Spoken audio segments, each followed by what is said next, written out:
¿Cómo fue el llamado de Jeremías? ¿Cuál era el mensaje que tenía que dar al pueblo?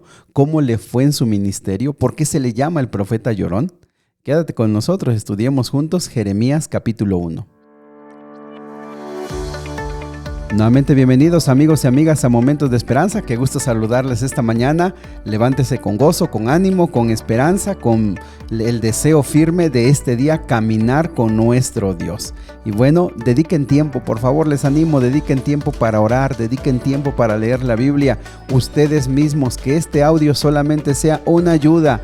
Escúchenlo mientras viajan, escúchenlo antes de dormir, no lo sé, pero que este no sea su alimento. Ustedes busquen directamente de la palabra de Dios, ¿vale? Muy bien, pues vamos a comenzar el estudio de hoy. Bien, Isaías, que acabamos de estudiar su libro, no se conoció con Jeremías. De hecho, Jeremías fue llamado al ministerio unos 50 o 60 años después de la muerte de Isaías. No se conocieron, pero el mensaje es parecido. Isaías profetizó la caída de Israel, el reino del norte, y también, ¿se acuerdan? La caída de Judá, el reino del sur. Él profetizó cómo iban a ser invadidos, iban a ser llevados cautivos, iban a regresar. Y recuerda, nuevos cielos, nueva tierra.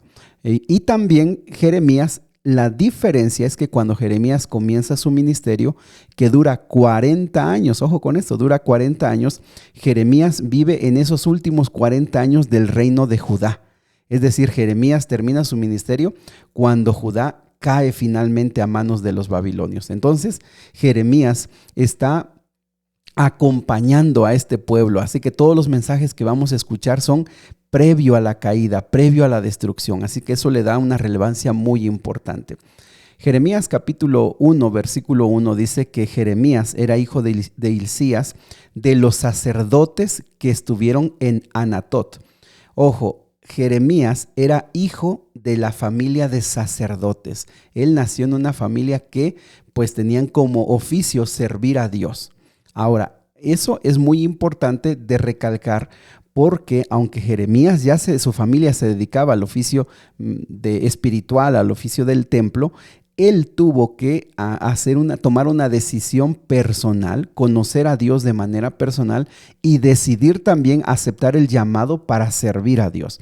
¿Por qué es importante esto? Amigos, porque muchas veces damos por sentado que, por ejemplo, nuestros hijos que nacen conociendo de Dios, ellos automáticamente tienen que seguir sirviendo a Dios y permanecer en la iglesia, siendo que eso no es así. Cada persona tiene la posibilidad de decidir. Sin embargo, claro que nosotros tenemos que hacer el trabajo de guiarlos, de ayudarles para que puedan decidir por Cristo Jesús, pero al final cada quien toma una decisión. Anatot es una ciudad que está al norte de Jerusalén, donde nació Jeremías. Es unos 5 kilómetros al norte de la ciudad de Jerusalén. Por la geografía, desde Anatot, 5 kilómetros, puedes ver las murallas de Jerusalén. Así que aunque Jeremías no nació en Jerusalén, desde su casa podía ver, desde su comunidad podía ver Jerusalén.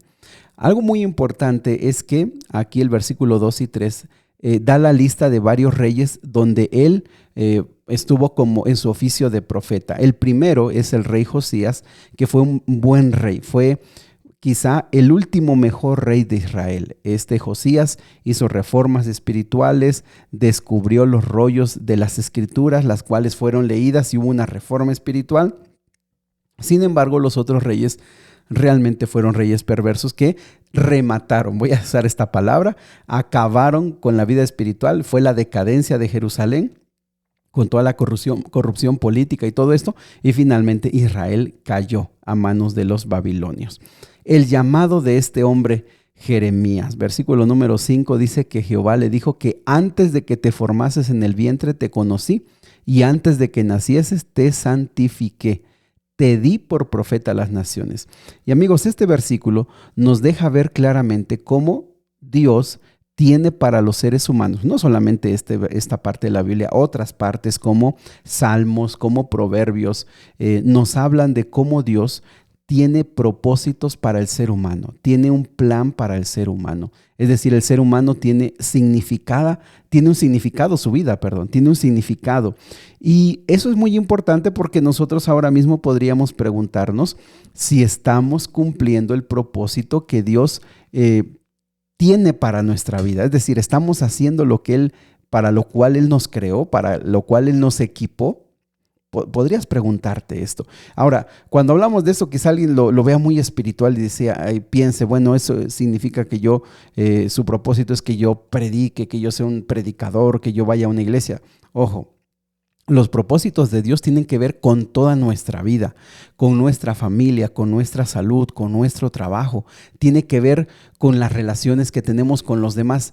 Los propósitos de Dios tienen que ver con todo nuestro ser, con todo lo que nosotros somos. Así que Dios lo tiene. Y entre más te acercas a Dios, mejor descubres para qué fuiste creado. Y cuando más nos alejamos de Dios es cuando más perdidos estamos, y por eso es que la mayoría de veces no tiene significado nuestra vida, porque no sabemos para qué fuimos creados. Ahora, Jeremías, se supone, los que analizan esto creen que Jeremías, cuando fue llamado al oficio profético, tendría entre 17 y 20 años. Era muy joven para ser un profeta. Era muy joven. Sin embargo, Dios le dice claramente, eso para mí no es un problema. No digas que eres un niño. Amigos, el problema de la edad. ¿Cuántas veces nosotros no hacemos lo que debemos hacer porque pensamos que no tenemos la edad correcta para desempeñar esa función? A veces algunos piensan, ya estoy demasiado viejo para hacer esto, o estoy demasiado joven para cumplir este propósito, o estoy en una etapa en la que no lo puedo hacer. Amigos, no tiene que ver con la edad que nosotros tenemos, sino con el llamado que Dios nos hace en ese momento. Así que ahora mismo tú piensas, ¿qué es lo que quiere Dios para mí en este momento? Ahora mismo, en esta etapa de mi vida, ahora como estoy, ¿qué es lo que Dios quiere que yo haga? ¿Qué es? ¿Qué sueños? ¿Qué metas? ¿Qué propósitos? ¿Qué anhelos tiene Dios para nuestra vida? Pero Él dice, tú no tienes problema con la edad. Y algo muy interesante es que Dios llamó a muchos jóvenes en esa edad de los 15, 16, 17 años.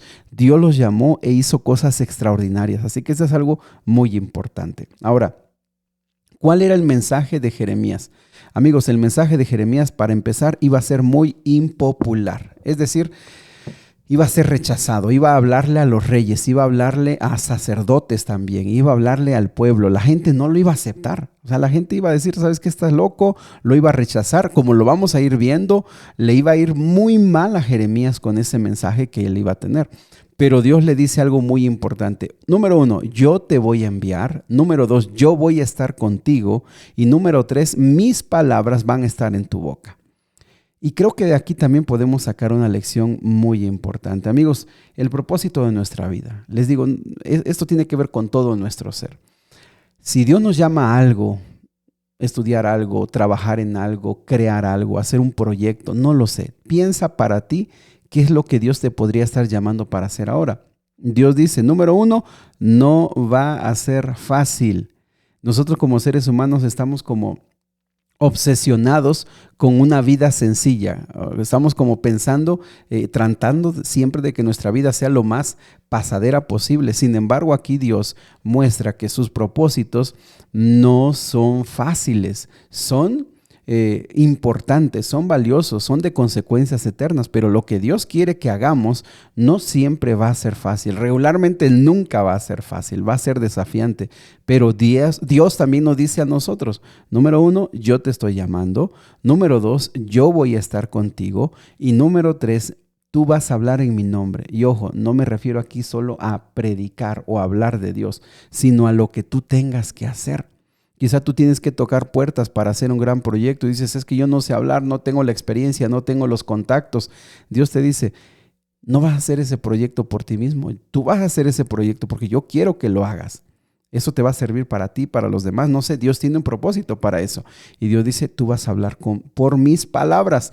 Y ojo, eso es muy interesante porque la palabra de Dios tiene mucho poder. Dios mismo le dice, con ese poder tú vas a destruir, derribar, o vas a edificar, o vas a plantar. La palabra de Dios tiene mucho poder. Ahora, en el versículo 18 dice, y me parece muy importante esto, porque he aquí que yo te he puesto en este día como ciudad fortificada, como columna de hierro y como muro de bronce contra toda esta tierra. Amigos, la fortaleza. A Jeremías se le llegó a conocer como el profeta llorón, así se le identifica. ¿Por qué? Porque era un hombre sumamente sensible, era una persona que lloraba, era una persona que sentía mucha empatía con las tragedias que su pueblo estaba viviendo. Sin embargo, uno podría pensar, entonces eso te descalifica para hacer tu trabajo, porque no puedes ser una persona tan sensible. Ojo, que él fuera sensible no significa que iba a ser débil. Dios lo llenó de fuerza. Dice, tú vas a hacer una columna de hierro, tú vas a hacer un muro de bronce, tú vas a hacer una ciudad fortificada, porque lo que vas a hacer lo vas a hacer en mi nombre. Y amigos, ¿cuántas personas aquí, cuántos de nosotros nos sentimos débiles para hacer algo? Tienes que tomar una decisión. Tienes que hacer algo. Tú lo sabes. Y quizá esta semana para ti es decisiva para ya saber qué vas a hacer. Y tú te sientes débil. Amigo, esta mañana tú te puedes poner en las manos de Dios. Y tú le puedes pedir, Señor, quiero ser una columna de hierro. Quiero ser un muro de bronce. Yo quiero que tú me llenes de esa fuerza que no tengo yo. Yo no puedo, yo soy quizá como Jeremías, yo soy llorón, yo soy una persona muy sensible, no tengo la fuerza para hacer las cosas. Cuando Dios te llama, cuando Dios te manda, cuando Dios dice, yo voy a estar contigo, voy a estar a tu lado, Dios te dice, yo te voy a dar la fuerza. ¿Y saben cómo remata este capítulo? Versículo 19, pelearán contra ti, pero no te vencerán, porque yo estoy contigo, dice Jehová, para librarte. Mis amigos, la vida de Jeremías no fue fácil. Fue duramente atacado, duramente rechazado, duramente criticado, pero no fue vencido porque Dios le dijo, tú vas en mi nombre y vas a vencer. Quizá alguien de aquí esta mañana necesita escuchar esto. Quizás se siente débil, se siente sin capacidad, sin fuerza para tomar decisiones, para enfrentar la vida, para enfrentar una enfermedad, para enfrentar un problema. No lo sé. Pero Dios te dice, si tú te pones en mis manos y cumples mis propósitos, tú serás una columna de hierro. Vamos a orar. Querido Padre, nos ponemos en tus manos este día. Ayúdanos a aprender y a meditar en la vida de Jeremías. Nosotros también queremos cumplir nuestro propósito hoy, en esta etapa de nuestra vida.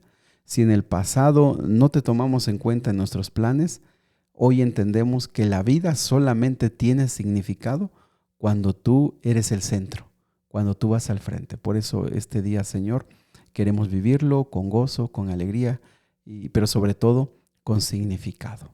Te lo pedimos en el nombre de Jesús. Amén. Que Dios me los bendiga, amigos.